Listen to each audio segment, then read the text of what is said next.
जय योगोर हाड़ो। मेरे जितने भी साधक साधिका ये भाई बहन हैं सभी को मेरा प्रणाम स्वीकार हो। मैं तांत्रिक शाहिदास आप सबकी मांग पे नवरात्रि पे आप सबके लिए आप सभी के लिए मैं एक बेहतरीन उपाय लेके आया हूँ। ये उपाय वो है, इस उपाय को कोई भी व्यक्ति करता है सच्चे दिल से और पूर्ण विधि विधान से, तो वो माता जगदम्बा के सामने अपनी जो भी इच्छा बोलता है, माता उसका इच्छा हमेशा पूरा करता है। ये हमारे दादाजी उससे पूर्व ये उपाय चले आ रहा है। ये उपाय करने वाला व्यक्ति का इच्छा हमेशा पूर्ण होता है। चाहे व्यक्ति का इच्छा किसी भी तरीके का क्यों ना हो, चाहे प्रेम संबंधी इच्छा हो, अच्छे पत्नी के लिए इच्छा हो, कोई व्यक्ति चाहता है कि उसे बहुत ही ज़्यादा पैसा, धन संपदा मिले, कोई व्यक्ति चाहता है उसे नौकरी लग जाए, कोई व्यक्ति चाहता है कि उसे परेशानियों से छुटकारा मिले, कोई व्यक्ति चाहता है उसे बीमारी से छुटकारा मिले, चाहे कितने भी बड़े से बड़ी इच्छा क्यों ना हो, ये उपाय करते ही आपकी हर वो इच्छा पूर्ति होगा। तो सबसे पहले सभी को मेरे शारदीय नवरात्रि का ढेर सारी शुभकामनाएं। 2 तारीख के बाद शुरू हो रहा है। अब सब इस नवरात्रि में ये उपाय कर सकते हैं। कोई भी ये उपाय कर सकता है, औरत, बच्चे, बुजुर्ग कर सकते हैं। बस औरत अगर पीरियड में है, मासिक धर्म चल रहा है, तो वो ये नहीं कर सकती ये उपाय। बाकी हर कोई व्यक्ति कर सकता है। रही बात ये उपाय क्यों किया जाता है, पहले के समय, पुराने जमाने के समय ये उपाय मेरे गुरु और उनके दादा गुरु, परदादा गुरु, परपरदादा गुरु, इन सब से चले आ रहा था। ये उपाय बेहद ही कारगर उपाय है, बेहद ही आसान सा उपाय है। कोई कठिन कार्य नहीं है जो कोई व्यक्ति कर नहीं पाएगा। इस उपाय को करने वाला व्यक्ति के इच्छा आज तक कभी विफल नहीं गया है, हर बार इच्छा पूर्ति हुआ है। तो उपाय क्या है पहले जान लेते हैं। सामने नवरात्रि आ रहा है। ये उपाय कन्या भोजन और कन्या पूजन संबंधित है। मतलब मैं समझा देता हूँ। जो आयु में 9 साल की उम्र से छोटी बच्ची है, उनकी आपको पूजन करना है।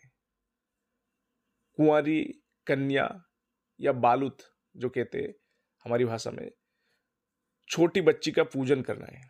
सबसे पहले आप आपके घर में या आपके घर के आसपास या आपके रिश्तेदार में कोई बच्ची है, उसको निमंत्रण करें।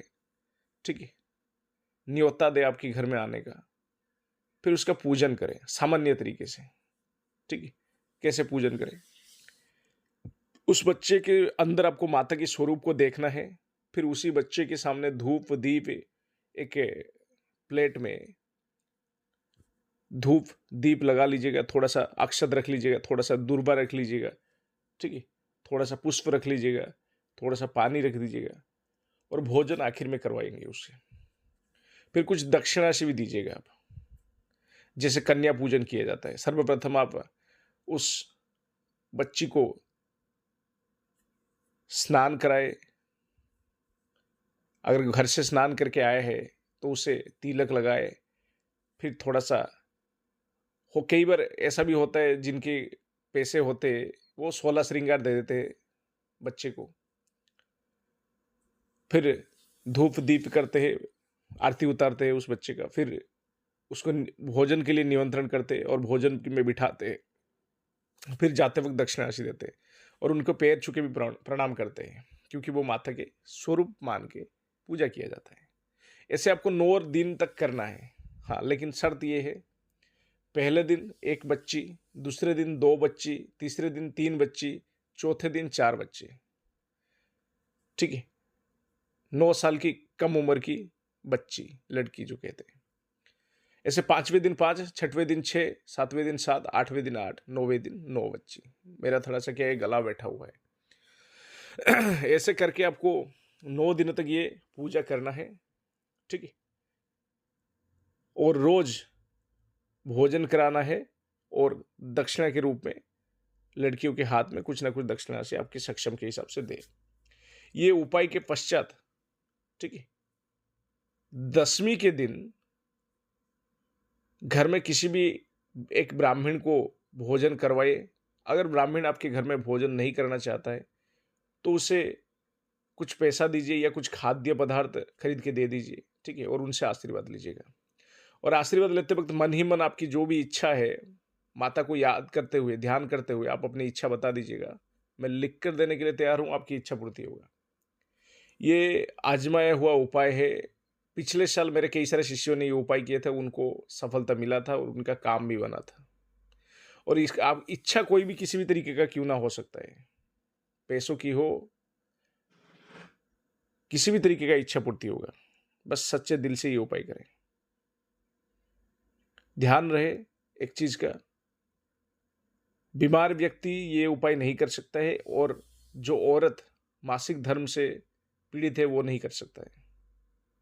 बाकी हर कोई कर सकता है। ठीक है, कोई समय सीमा या उम्र किसी भी चीजों का कोई पाबंदी नहीं है।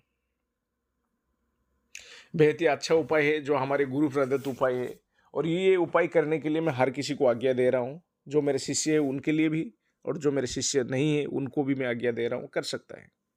इसमें कोई मंत्र यंत्र टोने टोटके कोई खास चीजें है नहीं। बेहद ही आसान सा उपाय है, कोई भी कर सकता है। हाँ, कुछ लोग क्या करते हैं, साथ ही में कलश स्थापना भी करते हैं माता का, और माता का भी पूजन करते हैं, घर में बुला आवाहन करते हैं। ये भी कर सकते हैं आप। ये उपाय भी तो करना है, उपाय करिएगा।